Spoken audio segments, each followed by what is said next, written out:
그리스도인들은 한평생 죄를 다스리는 사람들입니다. 죄가 없어지지는 않아요. 평생토록 죄가 우리 가운데, 우리 가까이에 있을 겁니다. 죄를 다스리며 살아가는 사람이 그리스도인입니다. 죄를 다스린다라는 말은 그리스도인 우리의 삶에 항상 죄가 있다는 말이기도 합니다. 그리스도인 우리가 삶 가운데서 하나님의 도우심을 받을 때도 있지만 우리는 사단도 역시 우리를 공격을 하죠. 사단의 그 공격을 물리치게 되면 죄를 다스리는 것이고, 사단의 공격을 물리치지 못하면 죄가 우리를 다스리게 됩니다. 죄가 우리를 다스리기 시작하게 되면 어떤 현상이 일어나는가 하면 우리의 믿음이 일단 흔들립니다. 왜냐하면 이 죄는, 사단은 우리의 믿음의 성을 무너뜨리기 때문입니다. 정말 내가 하나님을 믿기나 하는 것인지, 내가 믿는다고 하는 이 믿음이 진짜 믿음인지, 이런 믿는다고 했었는데 이제 이 믿음이 흔들리기 시작하는 겁니다. 그때는 우리가 죄를 다스리는 것이 아니고 죄가 우리를 다스릴 때입니다. 사단은 성경 창세기 3장에서부터 등장을 하면서 사람을 공격하는데, 그 이후로부터 한 번도 사람을 공격하지 않는 적이 없었습니다. 수많은 믿음의 사람들이 이 사단의 공격을 받았고, 때로는 그 공격을 물리치기도 하고, 때로는 물리치지 못하고 죄의 다스림을 받는 일들이 일어납니다. 성경에 기록된 이 사단의 공격을 살펴보면 그 유형이 있습니다. 사단이 공격하기 좋아하는 유형을 오늘 우리가 잘 알고 대처하면 우리는 사단의 공격에 잘 대처할 수 있을 뿐만 아니라 승리할 수가 있습니다. 오늘 제목은 그래서 사단의 설득을 조심하라입니다. 사단은 어떤 유형을 따라서 우리를 설득하게 됩니다.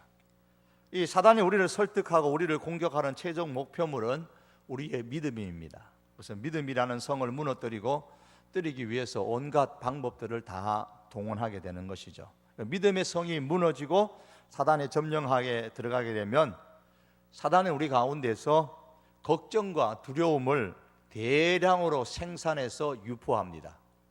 그래서 온갖 일에 걱정하게 되고 두려움을 갖게 되게 됩니다. 그래서 사단이 나의 점령자가 될 때에 믿음은 점점 희미해져 가고 흔들려 가고, 걱정과 두려움은 점점 확대되어져서 우리 가운데 밀려오는 것을 여러분들이 경험하게 되면, 아, 사단이 나를 공격했는데 내 믿음이 지금 점령을 당했구나, 아니구나 라는 것을 진단할 수 있어야 됩니다. 그런데 이것만 가지고 끝나는 게 아니고, 사람의 움직이는 것이 믿음의 패턴을 따라서 움직이거든요. 그래서 사단이 점령해서 믿음이 약하게 되면 자연히 우리 움직임조차도 걱정과 불안과 두려움에 의해서 움직이게 됩니다. 믿음대로 움직이지 않고 불신하고 세상의 논리와 어떤 이성의 논리에 따라서 움직입니다. 그래서 이거는 이성적으로 안 되고 이거는 논리적으로 안 맞고, 이렇게 하다가 결국에는 실패를 하게 됩니다. 우리가 이제 지난 여름을 통해서 1청년부도 2청년부도 또 청장년부도 수련을 통해 가지고 은혜를 받고, 또 단기 선교를 가면서 다녀와서 은혜를 받았습니다. 그러나 그 중에는 많은 분들이 새롭게 결심한 분도 있을 겁니다. 이제 내가 매일 성경 읽고 매일 기도하며 사겠다. 그런데 어떻습니까? 사단이 가만히 있지를 않습니다. 그런 결심을 하는 사람들을 요 주의 인물로 사단은 보고 공격을 합니다. 그래서 그리스도인인 우리로 하여금 세상을 보게 만들고, 어려운 일을 다시 생각나게 만들고, 걱정에 빠져들게 만들고, 염려하게 만들어서 우리가 받은 그 은혜를 무너뜨리게 하고 쏟아버리게 하고, 우리가 했던 결심의 그 견고한 성들을 무너뜨리는 것, 이게 사단이 하는 일입니다. 사단의 공격은 항상 있다는 것을 우리가 기억해야 됩니다. 문제는 내가 사단의 그 공격에 내 믿음의 성을 지키느냐 못 지키느냐에 달려 있습니다. 말씀드린 것처럼 이 사단이 우리의 믿음의 성을 공격하기 위해서 동원하는 그 유형들은 몇 가지가 있는데요, 오늘 말씀 가운데 나타나고 있는 이 사단의 공격의 유형, 사단이 우리를 유혹하고 있는, 이 설득하고 있는 그 유형들을 몇 가지를 한번 살펴보려고 합니다. 오늘 본문의 배경은 히스기야 왕 14년이라 그렇게 1절은 말씀합니다. 히스기야 왕 14년에 아수르 왕 산헤립이 올라와서 유다 모든 견고한 성을 쳐서 취하였다 그랬습니다.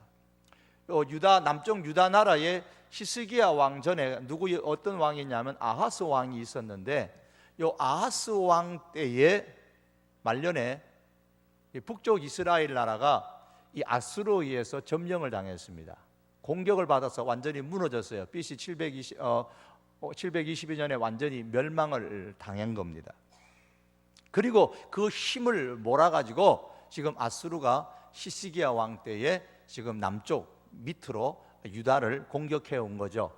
오늘 우리나라 지형으로 쉽게 이해하면 저 북쪽에서 저 북한 땅을 먼저 점령을 다 해놓고 그 다음에 그 기세를 몰아가지고 남쪽으로 공격해 오는 것과 같은 이치로 생각하시면 되겠습니다.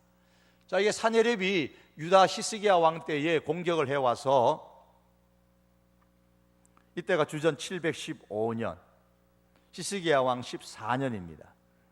오늘 본문은 주전 701년에 일어나는 사건이죠. 아수르 왕 산헤립이 이미 북쪽 이스라엘 사마리아 땅뿐 아니라 유다의 여러 땅을 이제 점령을 하고 그 여세를 몰아서 지금 예루살렘으로 공격을 하게 됩니다. 거기에 가장 앞장섰던 사람이 누구냐면 랍사게입니다. 랍사게. 근데 이 랍사게라는 말은 한 개인의 사람의 이름이 아니고요. 랍사게라는 말은 어떤 그 왕의 술잔을 시중드는 사람, 그런 직책을 의미합니다. 그러니까 왕과 아주 가까운 관계에 있는 고위 관료를 의미합니다. 이 랍사게가 제일 앞장을 서서 유다 백성들을 향하여 설득하는데, 그 랍사게의 설득이 꼭 누구의 설득이냐 하면 오늘 우리로 말하면은 사단의 설득입니다. 자, 이 전쟁에 대항하기 위해서 유다의 사신들 가운데는 3절에 보면 힐기야의 아들 국내 대신인 엘리야김과 서기관인 셈나와 아삽의 아들 사관인 요하가 나갔다 그랬습니다. 그러면서 유다 쪽에서 엘리야김, 셈나, 요하 이 세 사람이 보냄을 받아서 이제 협상을 하러 갔습니다. 그때 랍사게가 하는 말이 6절에 나옵니다. 보라, 내가 애굽을 의뢰하도다. 그것은 상한 갈대 지팡이와 일반이라. 사람이 그것을 의지하면 손에 찔려 들어가리니 애굽 왕 바로는 그 의뢰하는 자에게 이와 같으니라. 이런 이야기입니다. 이 히스기야 왕이야, 이 유다 백성들아, 너희가 뭘 의지하느냐? 애굽을 의지하고 지금 우리를 대항하느냐? 애굽은 의지할 게 못 된다. 이렇게 설득하는 겁니다. 애굽은 마치 상한 갈대 지팡이와 불과하기 때문에 애굽을 의지하면 너희 유다 나라 망한다. 이 말은 랍사게가 정확하게 보았습니다. 히스기야 왕의 사신들이 듣기에 랍사게의 말이 매우 설득력 있어 보입니다. 실제로 이 세 사람의 사신들이 랍사게의 말을 당하지 못할 것 같으니까 처음에는 히브리 말로 협상을 하다가 나중에는 아람 말로 협상을 하자고 요청을 합니다. 왜냐하면 랍사게가 설득력 있게 하고 있는 그 말들을 유다 백성들이 듣고 겁을 먹을까 봐 염려가 되었기 때문에 아람 말로 고쳐 하자는 겁니다. 그만큼 설득력이 있었습니다. 하나님께서도 유다 백성들에게 애굽을 의지하지 말라고 하셨습니다. 사단이 그리스도인을 공격하는 첫 번째 유형이 여기에 나오는데요, 이 사단은 항상 우리들에게 하나님의 말씀을 들먹이면서 마치 하나님의 뜻인 것처럼 위장해서 공격을 해오는 것, 이것이 사단이 우리를 설득하는 하나의 유형입니다. 그래서 믿음에 좋은 사람도 이런 말들에 쉽게 이렇게 유혹을 받을 때가 있습니다. 애굽을 의지하느냐? 애굽을 의지하면 망한다. 애굽을 의지하지 말라. 이것은 사실은 하나님의 말씀이었습니다. 이 아수르의 랍사게가 이 하나님의 뜻과도 일치되는 이런 말을 하는 겁니다. 아, 그렇지, 이건 하나님이 우리에게 하신 말씀인데 저 랍사게가 이런 말을 하네? 사단은 이렇게 하나님의 뜻인 것처럼 위장해서 공격을 합니다. 또 10절의 말씀에 보시면 이런 내용이 나옵니다. 내가 이제 올라와서 이 땅을 멸하는 것이 여호와의 뜻이 없었음이겠느냐? 여호와께서 내게 이르기를 올라가 그 땅을 쳐서 멸하라 하였느니라. 여기서도 랍사게가 지금 하나님의 뜻을 들먹이고 있습니다.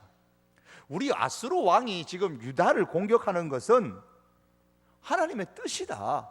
우리가 괜히 이 유다 나라를 공격해 온 줄 아느냐? 하나님께서 우리 왕 산헤립에게 너희 유다 나라를 공격하라고 해서 우리가 그 하나님의 뜻을 받아서 여기 공격하러 온 거다, 이렇게 얘기하는 겁니다. 물론 거짓말이죠. 그러니까 너희가 우리에게 항복하지 아니하고 대항을 한다면은 그건 너희 하나님의 뜻을 거역하는 거다. 너희가 하나님을 믿는다고 하면서 어떻게 하나님의 뜻을 거역하느냐? 그러니 우리에게 하나님의 뜻대로 항복해라, 이렇게 랍사게가 설득을 합니다. 하나님의 말씀을 가지고 접근하여서 사단의 말을 따르는 것이 하나님의 뜻인 것처럼 속여서 공격하는 것, 바로 이 사단의 전형적인 방법입니다. 예수님을 시험할 때도 사단은 이러한 유형으로 유혹을 했습니다. 예수님을 설득을 했습니다. 누가복음 4장 9절에 보면 또 끌고 예루살렘으로 가서 성전 꼭대기에 세우고 이르되 내가 만일 하나님의 아들이거든 여기서 뛰어내리라. 내가 만일 하나님의 아들이거든 뛰어내리라. 예수님께서는 자신을 하나님의 아들로 생각하셨습니다. 자신이 하나님의 아들이십니다. 이것을 지금 이용하는 겁니다. 내가 하나님의 아들 맞지? 그래, 내가 하나님의 아들이다. 그러면 뛰어내리라. 하나님께서 천사들을 보내서 너가 땅에서 떨어지기도 전에 이미 시편의 말씀 보면 잘 이렇게 다치지도 상하지도 않게 보호해 주신다고, 내 발이 돌에 부딪히지 않게 하신다고 말씀하지 않았느냐? 네가 정말 하나님의 아들이면 뛰어내리라, 이렇게 말하는 겁니다. 그러면서 기록되었으되, 10절에 보면 기록되었으되 하나님이 너를 위하여 그 사자들을 명하사 너를 지키게 하시리라, 이렇게 누가복음에 말씀합니다. 기록되었다. 그러니까 지금 기록된 하나님의 말씀을 인용해서 사단이 지금 설득을 하는 겁니다. 그래서 성전 꼭대기에 뛰어내리는 것이 하나님의 뜻인 것처럼 그렇게 사단이 예수님을 향해서 속이고 있는 겁니다. 마포대교 꼭대기에서 뛰어내리라, 그게 하나님의 뜻이다, 이렇게 속이는 겁니다. 성전 꼭대기에서 뛰어내리면 땅에 떨어지기도 전에 하나님께서 천사를 보내서 너를 안전하게 보호할 것이다. 이것은 성경에 나오는 하나님의 뜻이다. 왜 하나님의 뜻을 실행하지 않느냐? 이렇게 말하는 겁니다.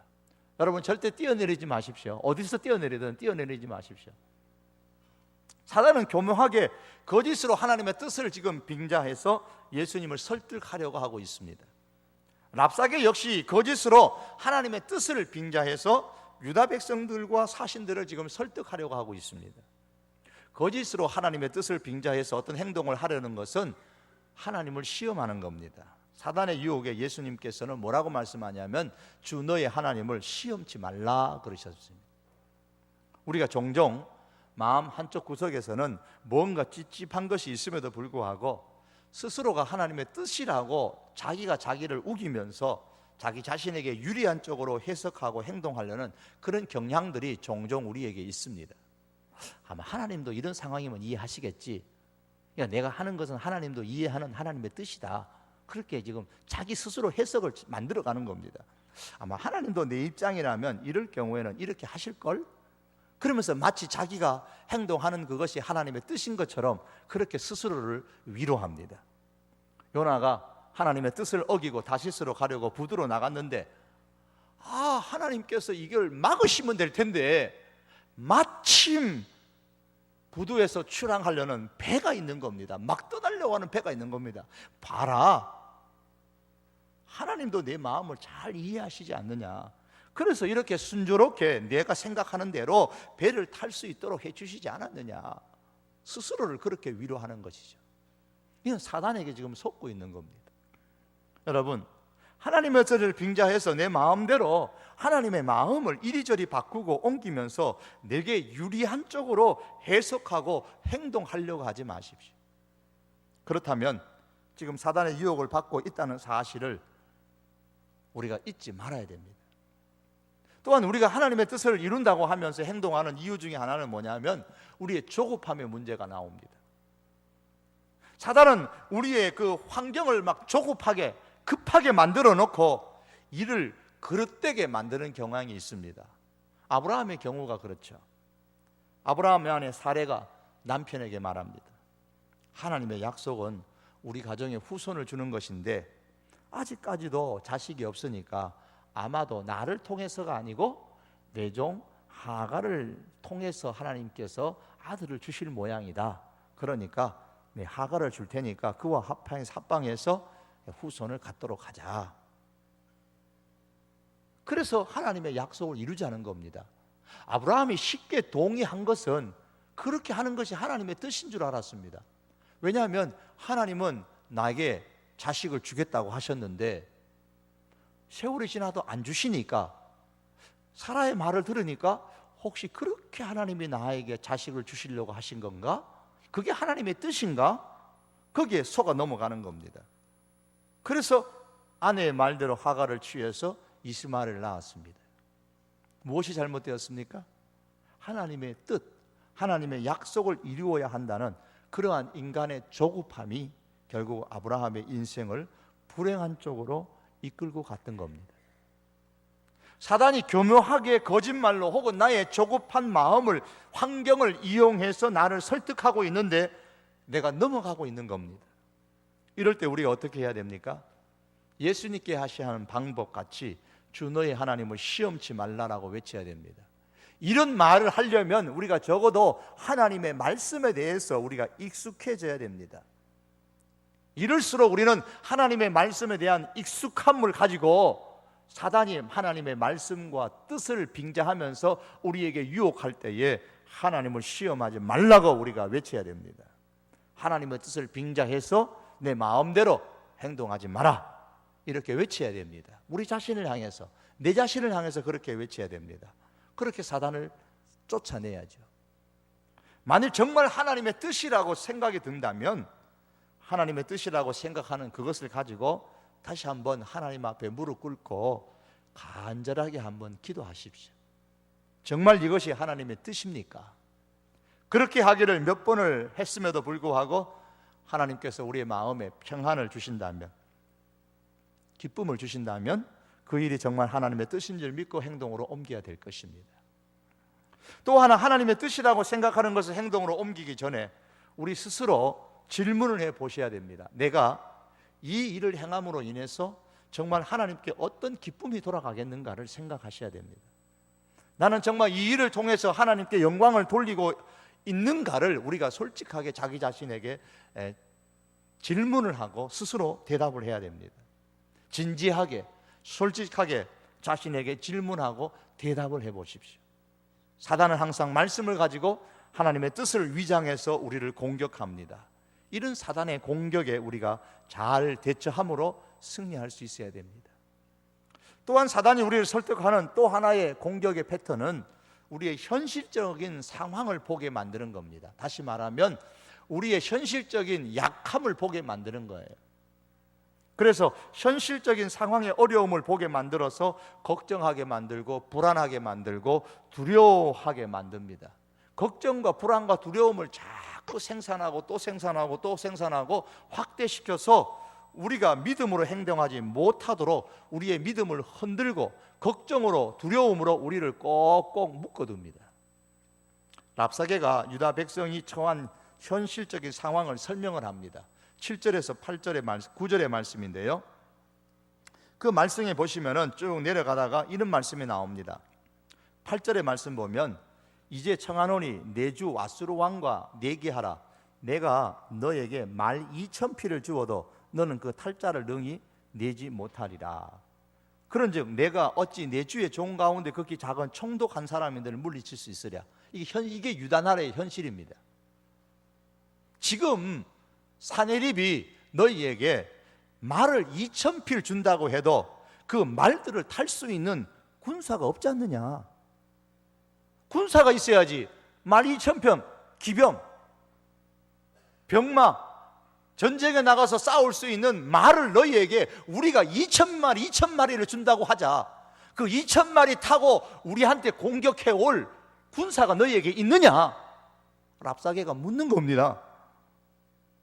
군사도 없으면서, 너희들이 그런 군사력도 가지고 있지 않으면서 어떻게 우리 아수르의 그 총독 한 사람, 하급 장교 한 사람이 너를 물리칠 수 있느냐? 너희의 그 군사력의 국방력의 현실을 너희가 알지 않느냐라는 겁니다. 그러니 항복하라는 겁니다. 항복하고 아수르를 의지해라. 그게 살 길이라는 겁니다. 이게 현실이에요. 사실입니다. 이 히스기야의 나라, 유다 나라의 현실입니다. 약점입니다. 군사력이 약했습니다. 18절과 20절의 말씀에 보면, 혹시 같이 한번 읽지 않은 부분이니까 한번 읽어보겠습니다.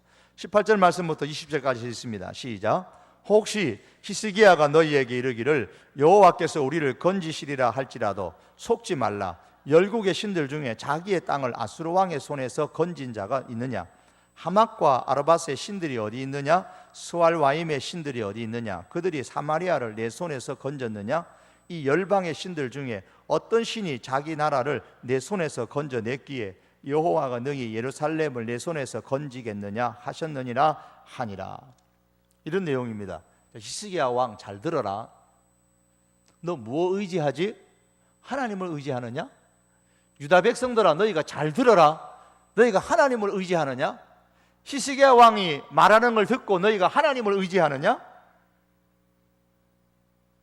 잘 살펴봐라. 너희 주변에 있던 나라들이 다 자기들이 섬기는 신을 고집하다가 결국에는 다 우리한테 패망하지 않았느냐? 심지어 너희의 형제 나라인 저 북쪽 이스라엘은 너희가 믿는 똑같은 하나님을 의지하고 믿었음에도 불구하고 우리의 공격에 맥없이 쓰러졌다.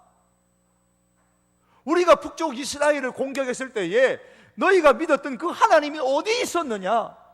하나님을 믿음에도 불구하고 너희 북쪽 이스라엘은 그 사마리아 성이 완전히 멸망하지 않았느냐? 그러니 너희가 하나님을 의지해 봐도 소용없다. 다 주변의 나라들이 자기가 자기 나라에서 믿는 신을 믿고 너희 북쪽 이스라엘은 심지어 하나님을 믿고 그래도 우리가 공격했을 때에 소용없었다. 그러니 너희가 괜히 하나님 믿는다고 하면서 고집 피우지 말고 현실을 직시하고 우리에게 항복해라. 설득력이 있잖아요. 그래서 그들이 어려운 현실을 떠올립니다. 걱정하게 만듭니다. 그렇지, 맞아. 북쪽 이스라엘도 하나님 믿는 민족인데 망했지. 그들도 하나님 의지했는데 아수르의 공격에 망했지. 아이고, 그러면 우리도 걱정과 불안과 두려움에 휩싸이도록 사단은 우리를 만듭니다. 이성적으로 가만 판단해보고 생각해보면 사단이 유혹하고 설득하는 그 말이 맞아요. 현실적으로 보면 맞아요. 그래서 우리의 믿음을 흔드는 거예요. 사단의 공격의 또 하나의 유형인 겁니다. 이러한 사단의 유형은 예수님께도 그대로 적용했어요.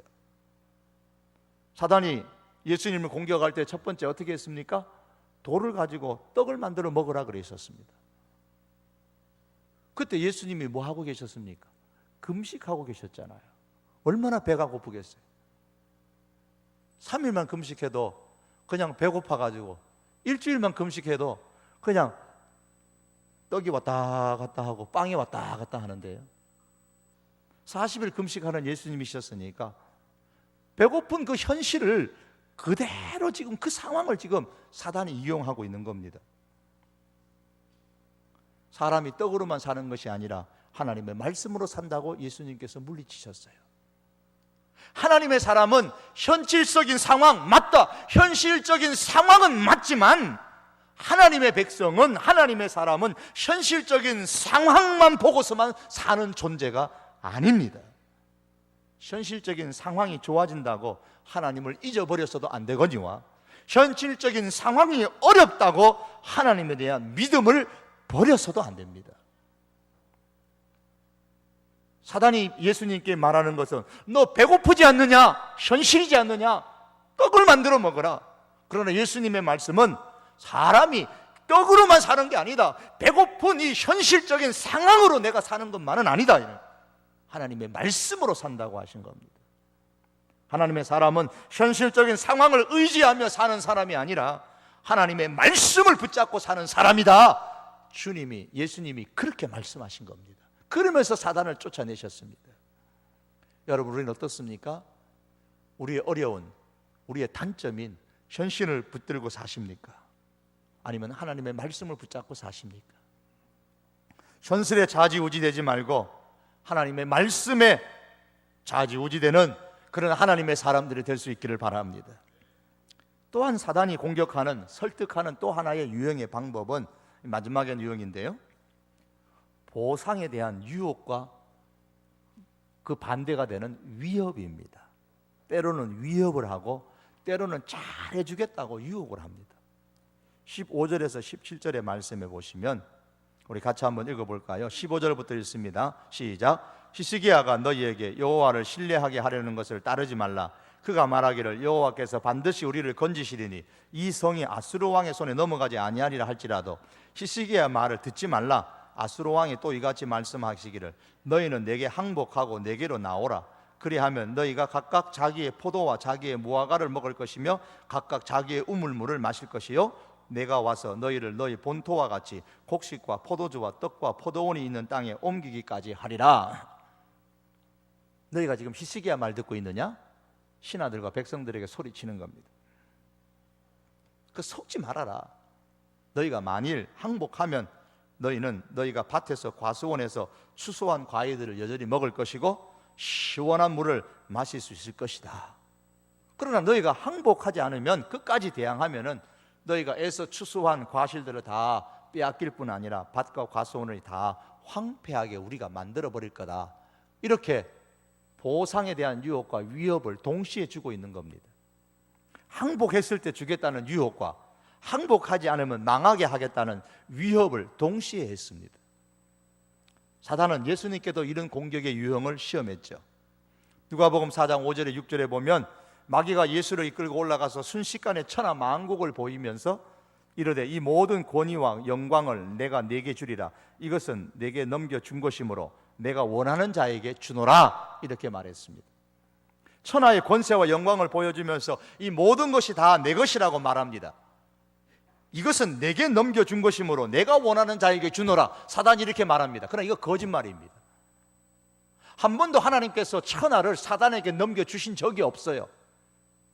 그래서 사단이 자기 마음대로 줄 수 있는 게 아닙니다. 그러나 사단이 지금 그렇게 거짓으로 속이고 있는 겁니다. 세상의 권세와 영광이 마귀의 손에 있는 게 아닙니다. 사단의 손에 있는 게 아닙니다. 성경은 그 모든 것이 하나님의 손에 있다고 말씀합니다.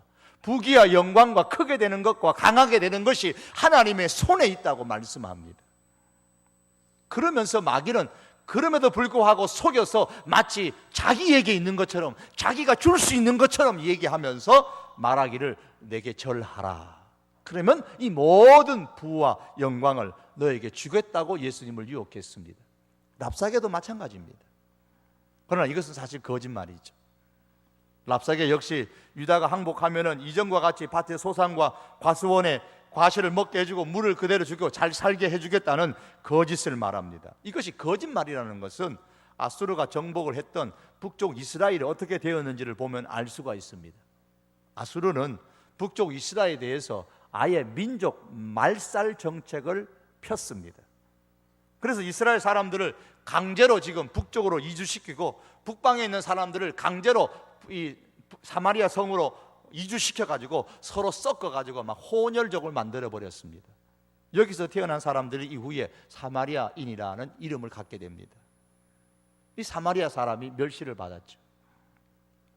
믿음을 포기하면, 교회에 발을 끊고 다니지 않으면, 예배를 드리지 않으면 취업시켜주겠다고, 승진시켜주겠다고, 사업이 잘 되게 해주겠다, 성공을 시켜주겠다고, 명예를 주겠다고 제안하는 그런 말을 우리가 듣는다면 어떻게 하시겠습니까? 오늘 우리에게 맞는 상황으로 사단은 얼마든지 우리를 유혹하게 됩니다. 우리의 형편을 너무나 잘 알기 때문에. 그런데 지금 내 형편은 취업하지 않으면 사는데 어려움이 더할 그런 상황입니다. 지금은 내 형편은 입사 동기들은 다 승진했는데 나만 승진하지 못해서 자존심이 아주 상한 그런 상황입니다. 그런데 너 신앙 버리면 내가 승진시켜 줄게, 너 신앙을 버리면은 내가 너를 취업시켜 줄게. 그러면 어떻게 하겠느냐 그 말입니다. 사단은 그것을 사람을 통해서 혹은 면접이나 혹은 여러 가지 상사나 우리 동료나 사람을 통해서 우리에게 그렇게 유혹해 옵니다. 사단은 우리가 무엇을 원하는지 압니다. 우리의 취약점이 무엇인지도 정확하게 알고 있습니다. 배부른 상황에 떡을 먹으라고 예수님께 말씀하지 않았습니다. 말하지 않았어요. 배고픈 상황에 떡을 만들어 먹으라고 사단은 그렇게 예수님께 유혹했습니다. 예수님은 십자가를 지심으로 만왕의 왕이 되시는 겁니다. 그러나 사단은 그 과정을 빼버리고 십자가를 빼버리고 내게 절만 하면 권세와 영광을 주겠다는 겁니다. 자기에게 절하면 천하 만국을 주겠다는 이 사단의 시험에 대해서 예수님이 어떤 자세를 취하셨습니까? 사탄아 물러가라. 주 너의 하나님께 경배하고 다만 그를 섬기라. 여러분, 우리에게 이런 믿음의 결단이 있습니까?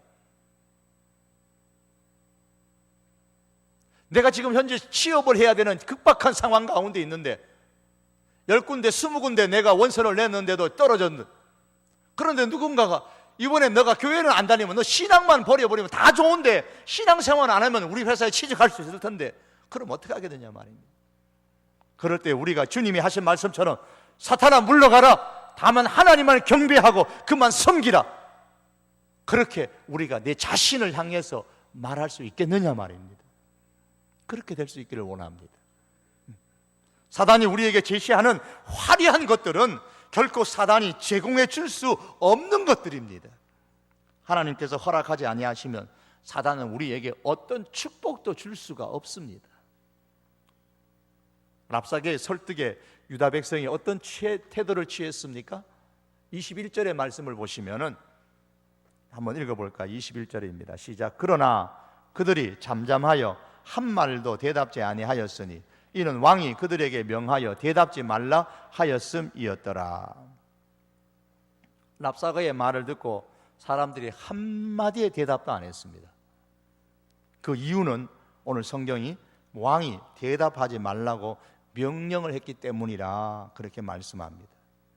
여기에 사단의 공격에 대항하는 원리가 있습니다. 그게 뭡니까? 말씀입니다. 백성들이 왜 한마디도 이 랍사게의 그 설득의 말에 응하지 않았느냐? 시스기야 왕이 대답하지 말라고 명령을 했기 때문입니다. 왕의 명령입니다. 왕의 말씀 때문입니다. 오늘 우리의 왕 되신 하나님의 그 말씀, 하나님의 말씀에 순종하는 그것이 사단의 설득을 이기는 원리입니다. 사단의 설득에 여러분 귀를 쫑긋 세우지 마시고 아예 잠잠하십시오. 한마디도 대답하지 마십시오. 그러면 그럴수록 우리는 이 하나님의 말씀으로 돌아가서 하나님의 말씀에 귀를 기울이고 그 말씀에 순종함으로 통해서 오늘 이 시대에 우리를 공격하는 이 사단의 공격을 물리치고 대처하고 승리할 수 있는 우리 하나님의 사람들이 될 수 있기를 주님의 이름으로 축복합니다. 기도하겠습니다. 하나님, 죄가 늘 평생토록 우리를 따라다니지만 우리는 죄의 다스림을 받지 아니하고 우리가 죄를 다스리는 자들이 되게 해주시옵소서. 사단이 끊임없이 우리를 공격하지만은 그러나 하나님 아버지, 이 사단의 공격에 우리의 믿음의 성이 점령당하지 않게 하시고 잠잠히 사단이 우리를 설득하면 설득할수록 우리는 하나님의 말씀으로 돌아가서 이 말씀을 붙잡고 사단의 모든 공격을 능히 물리치는 하나님의 사람들 되어져서 하나님을 시험하지 말라, 오직 하나님만 경배하고 그를 섬기라고 외칠 수 있는 그런 신실한 하나님의 사람들 다 되게 하여 주시옵소서. 예수님의 이름으로 기도하옵나이다. 아멘.